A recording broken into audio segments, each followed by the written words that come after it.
now in this video we are going to discuss about 12th standard computer science chapter 6 control structures. Last class we discussed about iteration statement.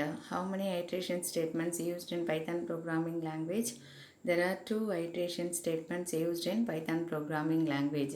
One is while loop, another one is for loop. Last class we discussed about while loop, how to write a while loop in Python programming language. Okay, now in this class we are going to discuss about how to implement for loop in Python programming language. So what is the syntax and how we can implement? Now you can see about for loop in Python programming language. For loop is the most comfortable loop. Why we call it as a most comfortable loop means in the single statement we can able to specify the initial value, increment and decrement values as well as the conditions. Okay, so we call it as a most comfortable loop. It is also an entry check loop. We already discussed what is the meaning of entry check loop. The condition is checked at the first line of the loop statement, then the loop is known as a entry check loop. Okay, while and for both of them as a entry check loop. The condition checked in the beginning on the body of the loop is executed if it is only the true, otherwise the loop is not executed. Okay, so what is meant by entry check loop? The condition checked in the beginning and the body of the loop is executed if it is only true. So the condition can be checked in the starting of the loop statement.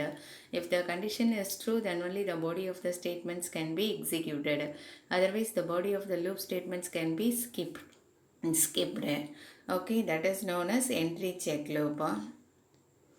Now we can see the flowchart for loop. Okay, so first we see the syntax and then you can see the flowchart for loop.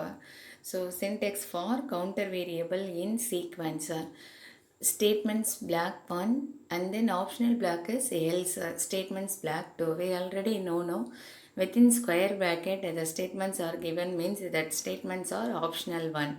If you want to use you can use, otherwise we just leave that statements.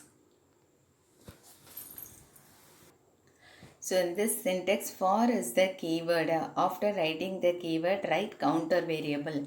Counter variable, you can write any variable, any valid variable name as counter variable. In C++ programming we are using control variable. No, the variable control variable, here we call it as a counter variable. Okay, so it count the number of times execution of the loop in sequence. Here in is the keyword sequence. You have to specify the sequence range of the variable. Okay, so how many times the loop can be executed or where it can be take the values. So you have to specify that sequence. Okay, after the sequence you must put colon.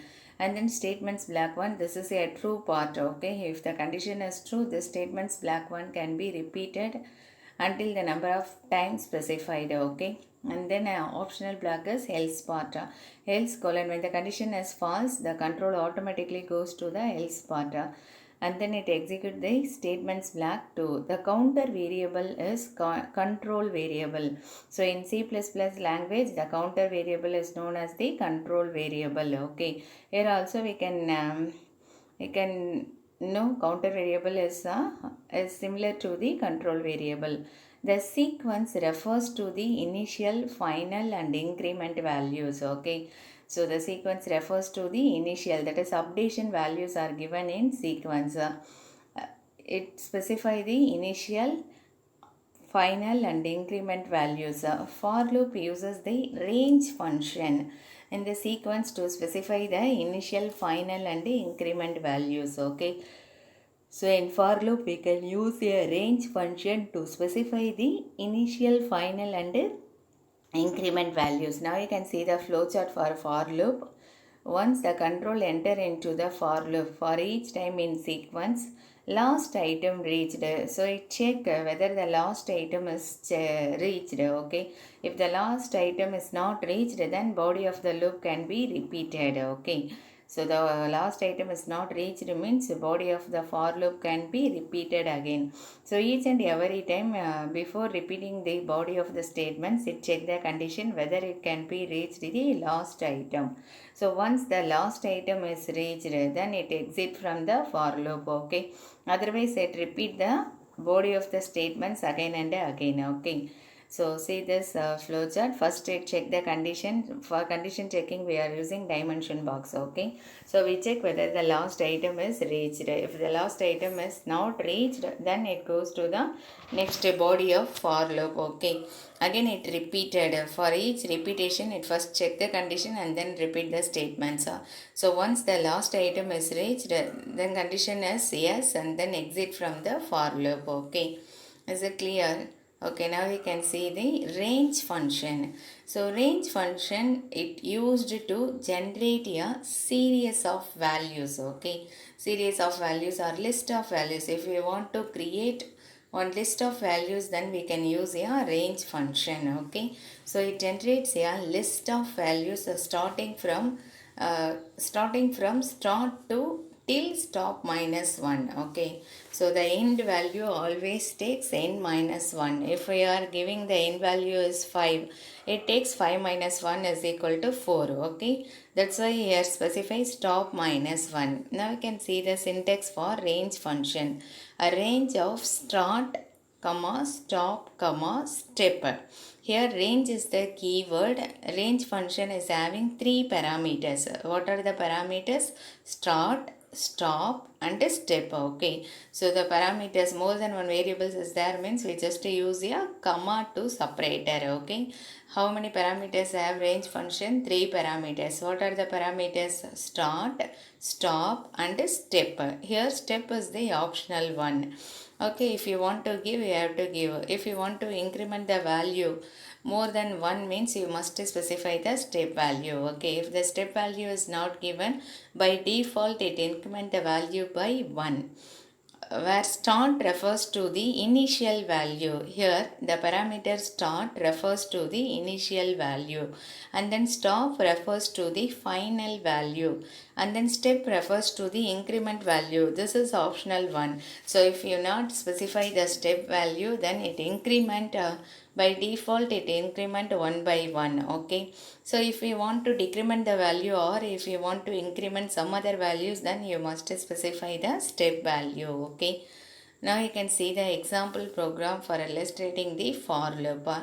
In this program we are going to print single digit even numbers. Okay, so what you have to do, you are going to print a even numbers, single digit even number.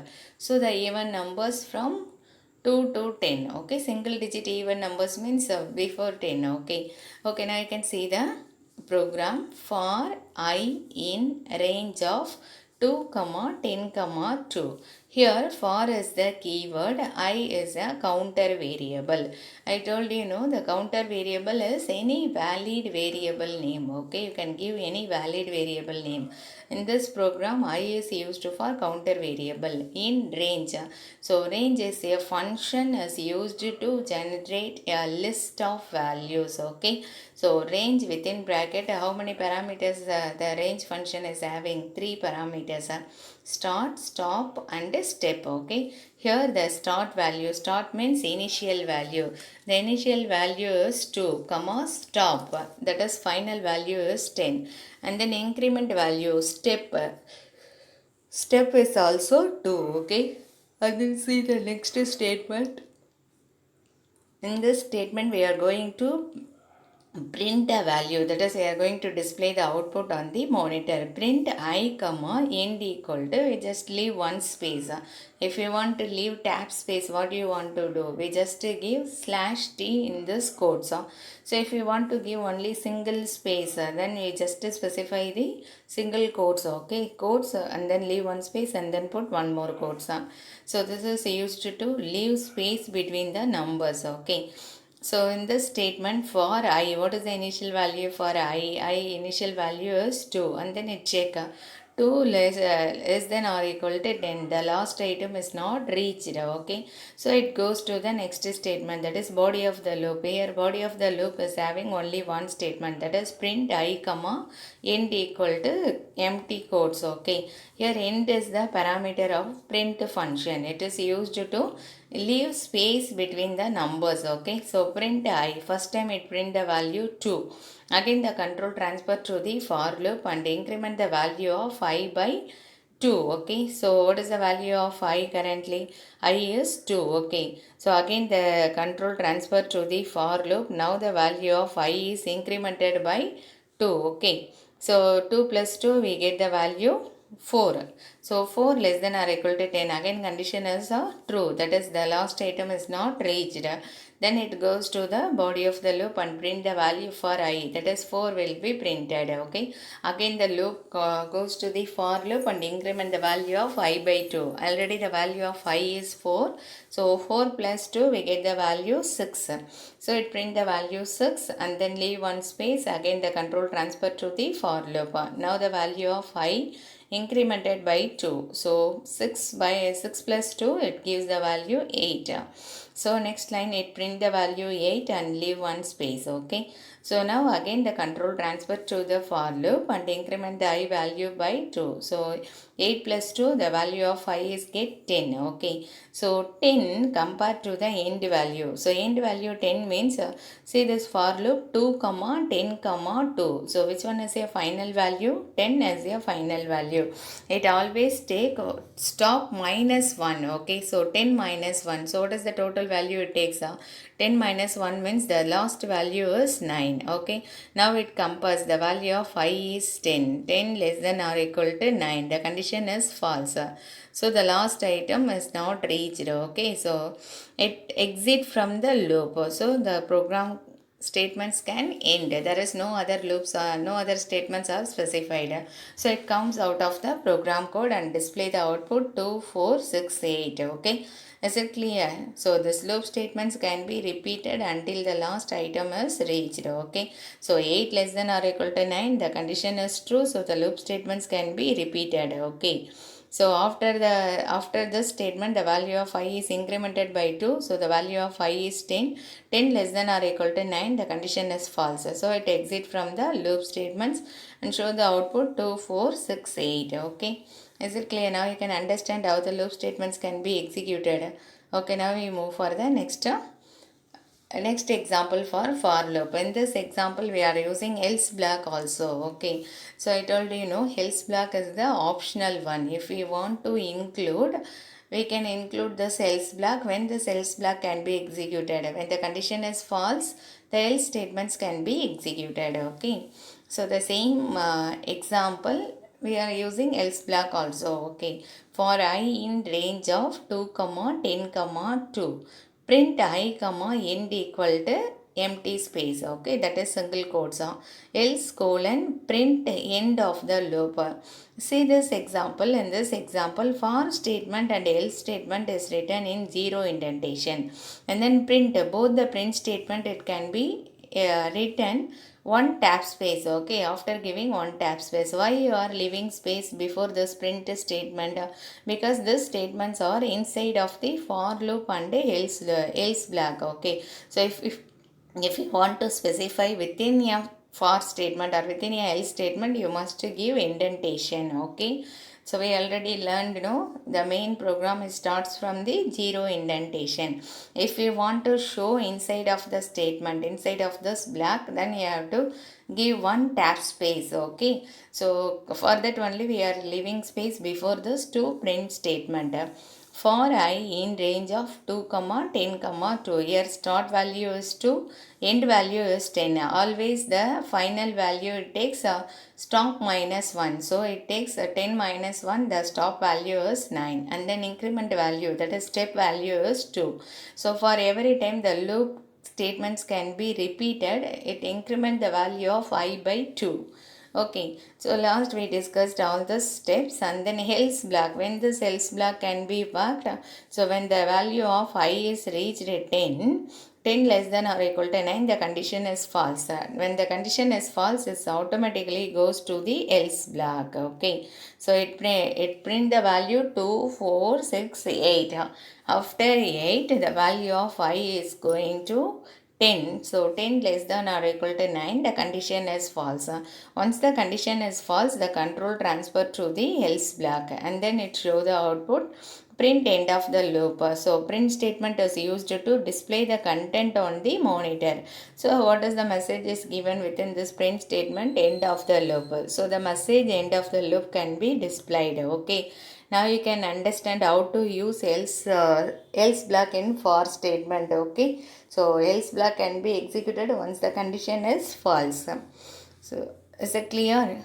Okay, Mana, that's all about this for statement. Are the different types of jump statement used in Python programming language. Okay, students, thank you.